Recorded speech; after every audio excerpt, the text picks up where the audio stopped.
Okay, so at some point I accidentally stopped recording, so this is a continuation of that lecture.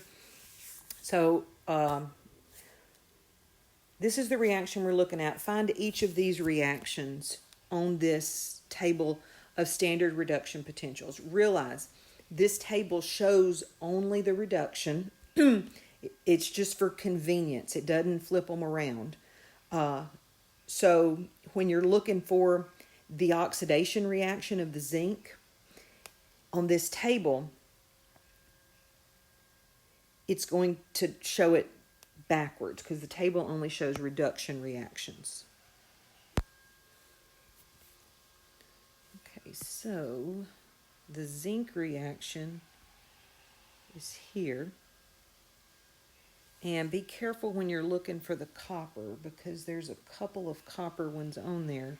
Be sure you look at the one that's the copper and the copper plus 2. I'm just going to quickly point out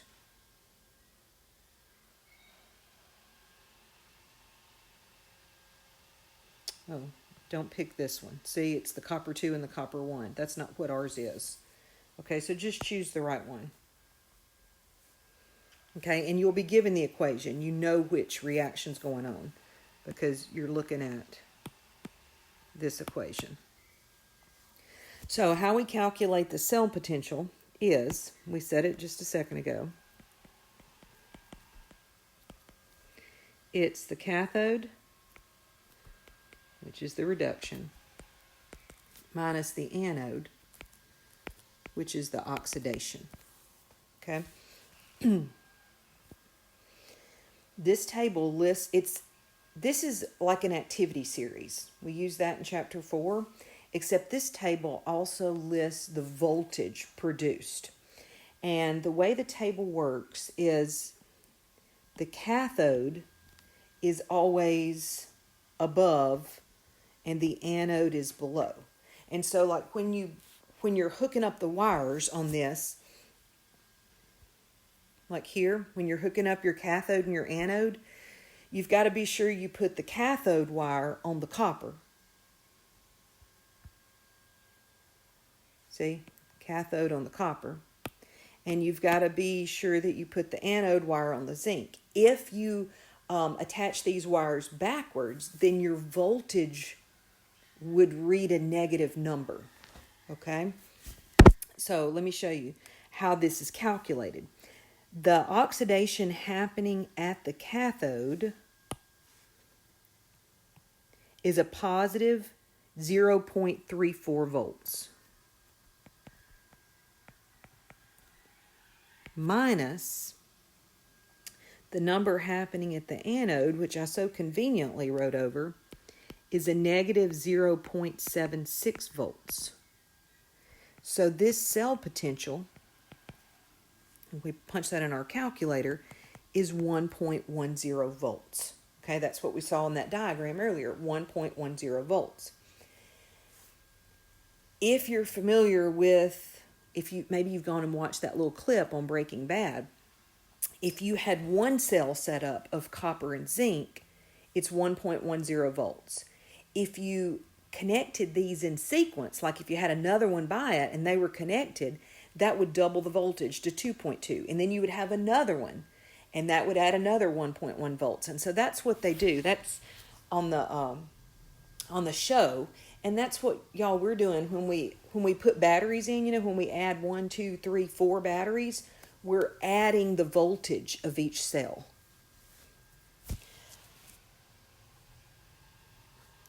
Something I want to point out also about this cell potential table.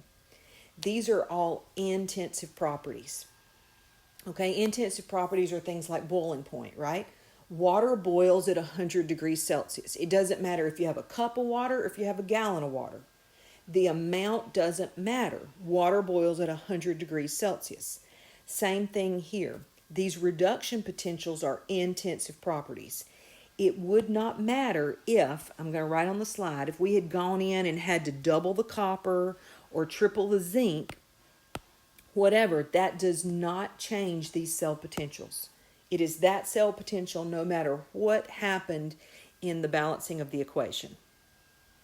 Also, these are all reduction potentials. Notice when we pull these numbers for the cathode and for the anode, I know the anode was hard to see, but here. There. Even though what's going on at the anode is oxidation, the process happening at the anode, it is the reverse of what's shown on the table, but you do not change the sign of the reduction potential. They come straight from the table. So the numbers for standard reduction potentials, do not change them from the table. Don't double them, don't triple them, don't cut them in half. Don't change the sign of them. But the reaction is whatever's on top, it's always that reaction. Whatever's underneath it, it's the reverse of that reaction, because whatever's on top is getting reduced, whatever's on bottom is getting oxidized, and the table is showing only reduction potentials. That may take you listening to that, writing it down a couple of times to keep that straight. I know it can be confusing when you're first introduced to it.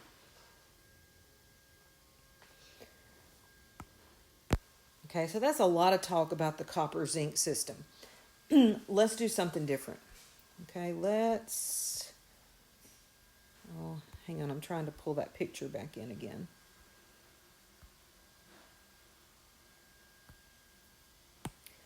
Okay, let's do a different system. Let's do this reaction.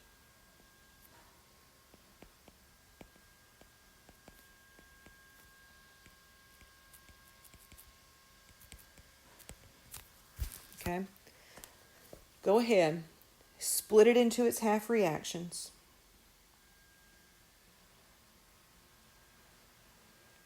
Balance it with electrons. Identify the cathode and the anode. So pause it and do that. Okay, now I'm going to do it. Hopefully you guys have already written it down. So its half reactions look like this.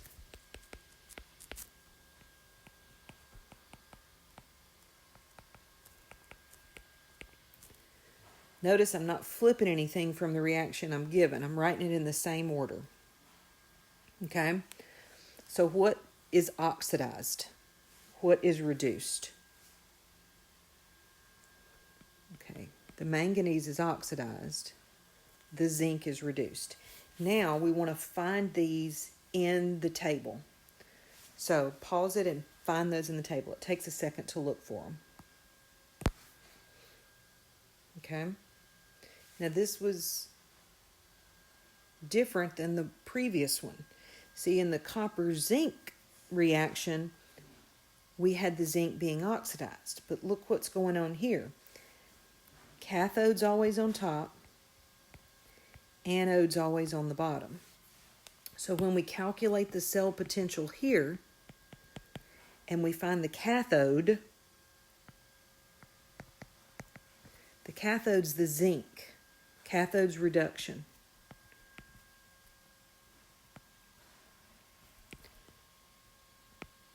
And when we subtract the anode,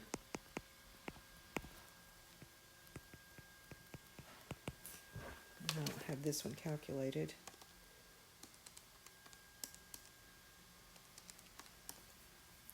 It's a small cell potential, obviously, because they're so close together on the table. But the cell potential is 0.42 volts. It's still a positive number. Okay, so thinking back to our spontaneity in the last chapter, if delta G was negative, that meant spontaneous. Delta G positive, non-spontaneous. Well, on cell potential, a positive cell potential means spontaneous. A negative cell potential means not spontaneous.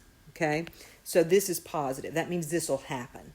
That's what spontaneous is saying. Would that happen without an extra input of energy? Yes, that would happen.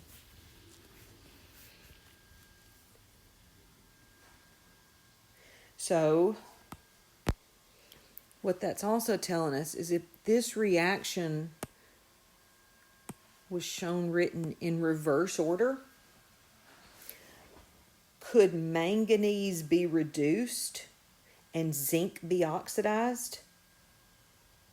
No, it will only happen this direction. And the way you know that is by looking it up on the cell potential table. You've got to make sure that the reaction is written in the order that it represents on the table. That whatever's on top on this table is being reduced in the reaction, and whatever's on the bottom of this table is being oxidized. Redox reactions only happen one direction. So to practice some of this, like to practice the cell potential calculations, y'all should look in your book. Let's see. It's sample problem 19.2.